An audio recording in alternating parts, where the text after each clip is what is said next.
Pemirsa, korupsi bansos yang dilakukan Menteri Sosial Juliari Batubara di tengah kesulitan ekonomi akibat pandemi COVID-19 mengejutkan publik.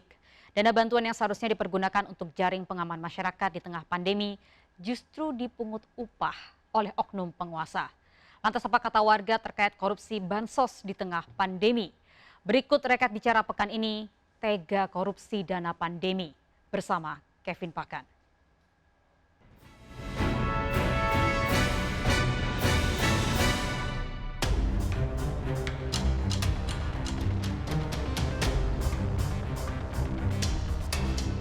Pemirsa, kasus korupsi yang melibatkan Menteri Sosial membelalakan mata publik. Dana besar yang seharusnya digunakan untuk paket sembako dan jaring pengaman sosial justru dimanfaatkan sejumlah oknum untuk meraih keuntungan di situasi sulit pandemi saat ini. Seolah mengesampingkan nilai nurani, para oknum ini tega meraup keuntungan di atas penderitaan jutaan warga. Lantas, apa kata warga terkait hal ini?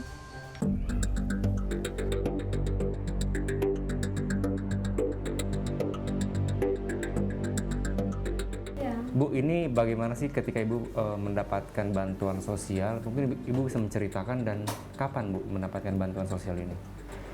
Mendapatkan bansos mulai bulan Agustus sampai September ya.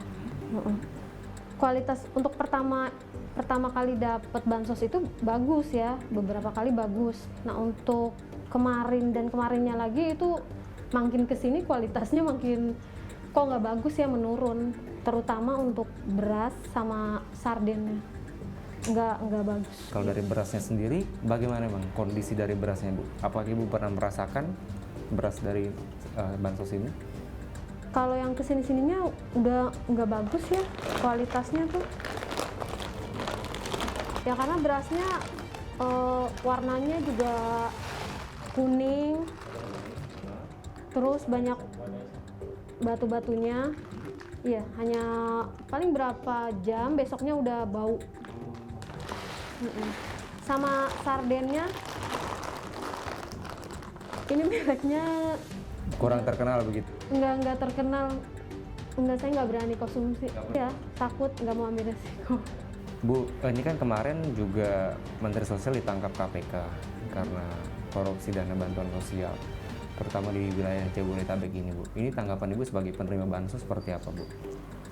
Sempet kaget ya, tapi maksudnya kecurigaan kita ternyata bener gitu.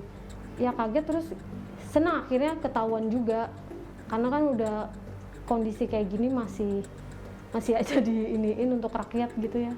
Terutama bagi pemerintah, agar kasus-kasus seperti ini ke depannya tidak terulang lagi, Bu. Seperti apa? Yang pasti pemerintah harus lebih tegas lagi. Kalau bisa terjun langsung, turun langsung, biar tahu juga, langsung lihat sembako atau bansos yang diberikan kepada kita nih, rakyatnya, layak apa enggak, bagus atau tidak. Pas pertama kali menerima paket bansos ini, kecewa nggak sih Mbak dengan bansos yang diberikan ke rakyat saat ini? Kalau dibilang kecewa sih kecewa ya, karena memang tidak sesuai yang diharapkan. Tapi ya alhamdulillah juga sih dapat bantuan. Ya kecewanya karena memang berasnya itu kurang bagus ya untuk dikonsumsi. Berasnya itu dia patah-patah Mas, patah-patah, udah gitu banyak kutunya, terus juga banyak gabahnya. Dan pas dirasain, bagaimana Mbak rasa berasnya? Rasanya kurang ya, karena berasa kurang bagus, jadi pengaruh kerasa ya Mas kalau saya bilang. Jadi dia tuh cepat basi, kayak bubur gitu, karena patah-patahnya itu. Sama sarden mungkin ya, sardennya kita nggak konsumsi sih, karena pas dibuka kan juga encer banget. Dari mereknya juga kan kita nggak tahu ya, kurang terkenal.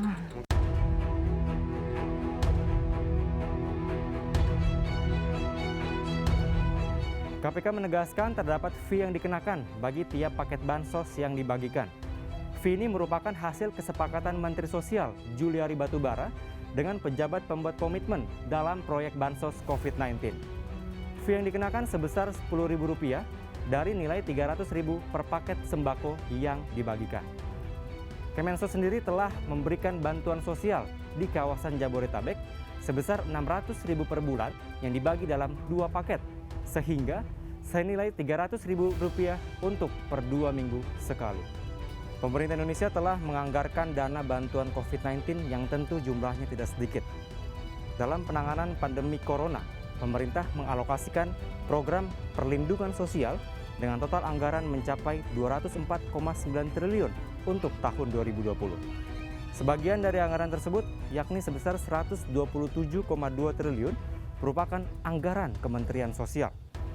Kasus korupsi terjadi pada program bantuan sosial berbentuk sembako yang dibagikan di kawasan Jabodetabek, yakni senilai kurang lebih Rp5,9 triliun.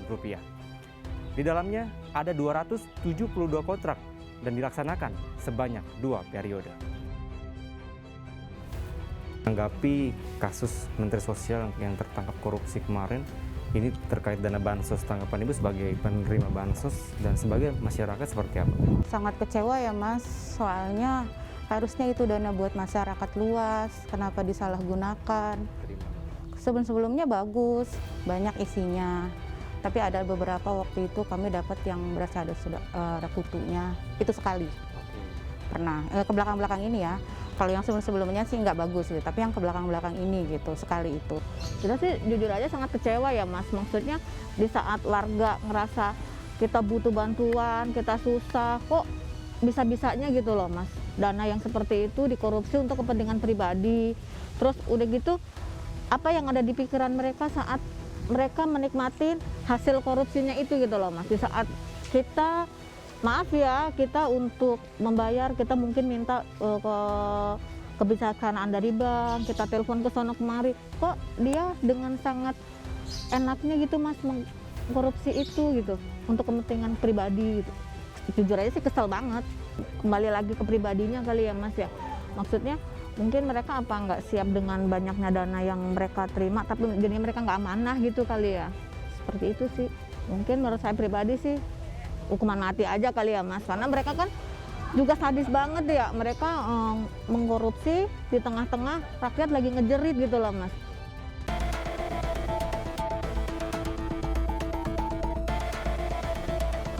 Pemirsa, kasus korupsi yang melibatkan Menteri Sosial Juliari Batubara seolah membuka mata semua orang.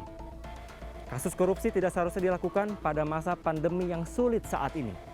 Terlebih, uang korupsi yang berasal dari APBD ataupun APBN yang seharusnya menjadi hak rakyat, bukanlah bancakan segelintir warga. Tidak ada perlindungan hukum bagi mereka yang tega menari di atas penderitaan jutaan warga. Demikian Rakyat Bicara pekan ini, bersama saya Kevin Pakan dan juru kamera Heruti dan Eko Miadi. Sampai jumpa pada Rakyat Bicara pekan depan.